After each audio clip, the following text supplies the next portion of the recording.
皆さんこんにちは、ネストリングスです。今回は浦添城おみつさんと夏木さんのデッキを使って疑似対戦をやっていきたいと思います。コメントありがとうございました。今回夏木さんのデッキは私野水航が使わせていただきます。そして浦添城おみつさんのデッキはつぶやきさん太郎が使わせていただきます。よろしくお願いします。よろしくお願いします。それではやっていきましょう。いきましょう。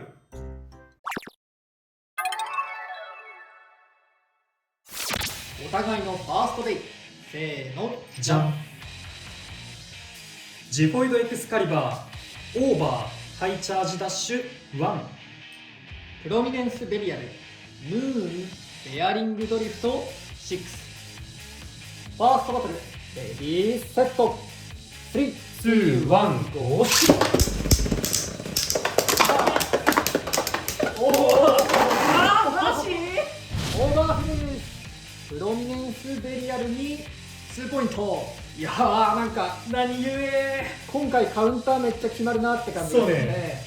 でもやっぱりプロミネンスのシールドがちゃんと生きてるっていう感じがするね。シールドすごいいい働きするね、毎回。お互いのセカンドベイ、せーの、じゃん。ガトリングドラゴンネクサスボルカニックダッシュ8。ファーストギア。申し訳ありませんが今回もボルカニックダッシュはホールドダッシュで代用させていただきます。サイクロンペルセウスイリーガルジール10。セカンドバトルレディーセット3、2、1、ゴー。さあガトリングも結構ね BB だと見なかったレイヤーだがどうだ。大きさすごい違う風に見えるね。そうね、サイクロンねちっちゃいからね、割とチリチリと当たっております。純粋な持久勝負だとサイクロンの方が強いかもしれん。今の回転の勢いのサイクロンの方が回転力あるように見えるな。そうね、でもだんだん寝かされてはいるがフィニッシュ。サイクロンペルセウスに1ポイントということで、この 5G バトルの勝者は夏木さんでした。やりました。いやー、最初の2ポイントが痛い。そうで、あれがなかったらねって感じだよな。5G バトルの勝敗は決まりましたが、最後までやっていきたいと思います。お互いのサードベイ、せーの、じゃん。インペリアルドラゴンオールマイトセカンドギア。ダイナマイトベリアルギガハイエクステンドプラスダッシュ2。ファーストギア。サードバトルレディーセット3、2、1、ゴーシュ。おお、いやー、やっぱいい演出してくれるね。あとちょっとって感じだな。でも決めきれなかった。この後どうだ。そうね、これはダイナマイトがローモードだから結構当たってない感じがするね。フィニッシュ。ダイナマイトベリアル2に1ポイント。そうね、やっぱポジションが高かったからだな。動き方はね、良かった。そうね。お互いのフォースデイ、せーの、じゃん。ノックアウトオーディンホイールチャージダッシュ5。アストラルスプリガンスプレッドダッシュドリフト4。ハイモードにしました。フォースバトルレディーセット3、2、1、ゴーシュ。い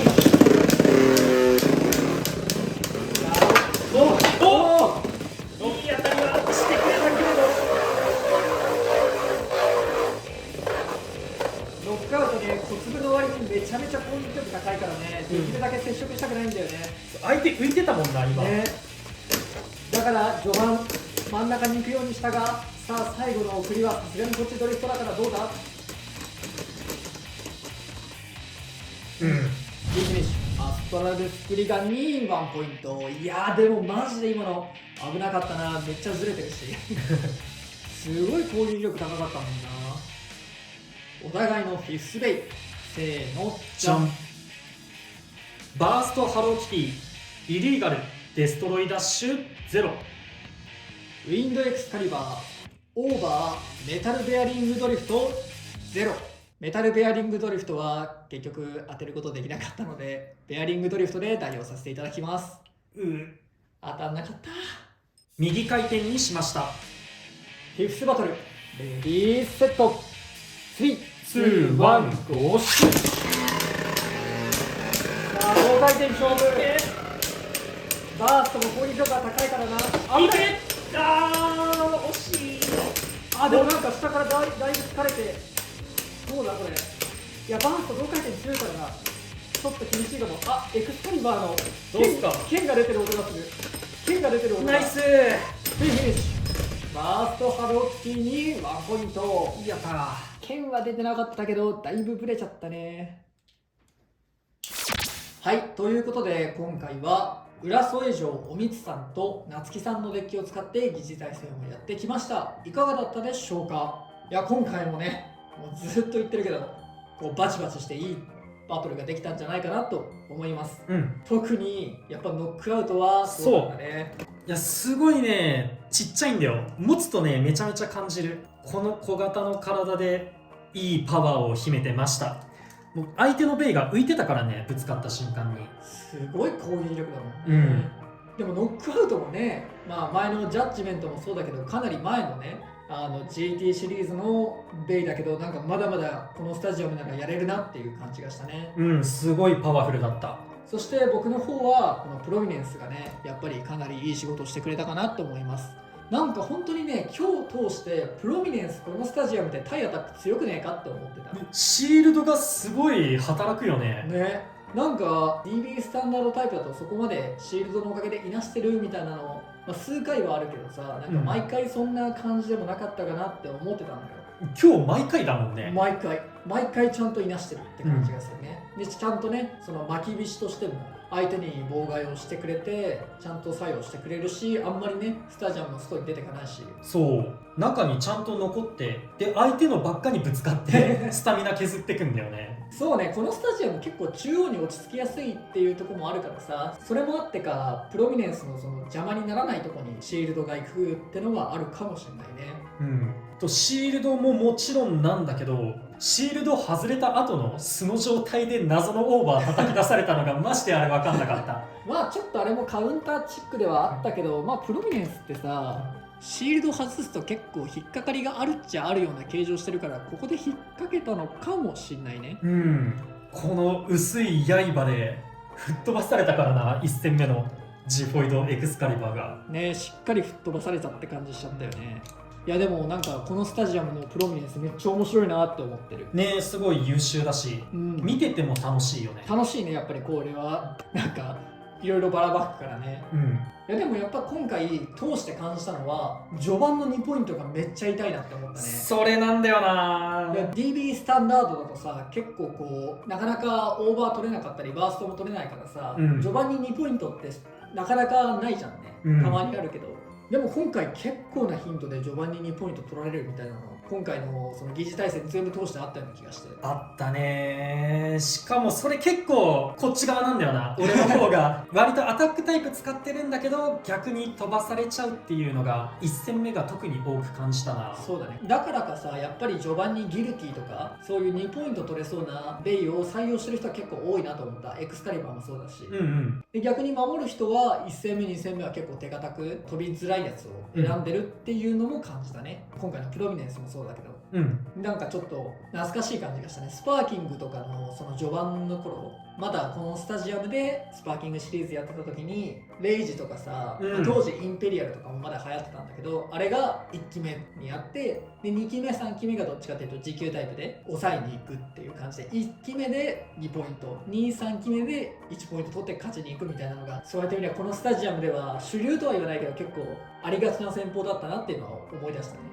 そうだね。GT の時もねジャッジメントから始まって2期目3期目がマスターだのロードなの、そういったディフェンスタイプで締めるみたいな感じだったから、久々にそういうなんて言うんだろう、デッキのその全体を見ての戦略みたいなのも久々に見たなって感じた。だからこうデッキの構成の幅も広がってるなと思ったね。いやだからやっぱりやればやるほどこのスタジアムは奥深いなって思う。ね、今日ねこのいろんなベイが出た時点でまたこのスタジアムで遊ぶっていうのすごい楽しかったな、今日ね。オールマイトもそうだけどやっぱりこのスタジアムだと調子いいよねみたいな、そうあるよね、そういうの結構面白いね。残念なのは本当に今この旧スタンダードは公式から供給されてないっていうことだけなんだけど、ね、近くの友達とかが持ってるとかさ、中古ショップ行ったら安く売ってたとか、そういうので手に入ったらぜひ手に入れてほしい。いや本当これ遊んでほしいね、楽しい。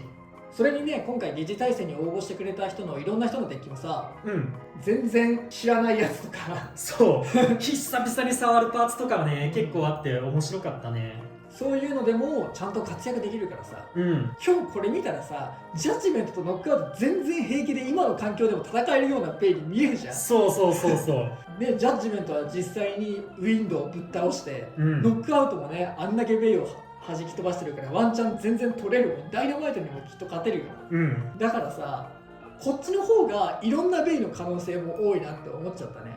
で逆にやっぱりそのね、ディフェンシブなプロミネンスとかそういう対アタックのベイも絶対こっちの方が輝くからさ、本当にやればやるほど面白いスタジアムだなと思ったね。本当に今手に入らないのが惜しいって感じ。なんか3すくみがちゃんと生きてるって感じするよね。そうだね、アタック、ディフェンス、スタミナ。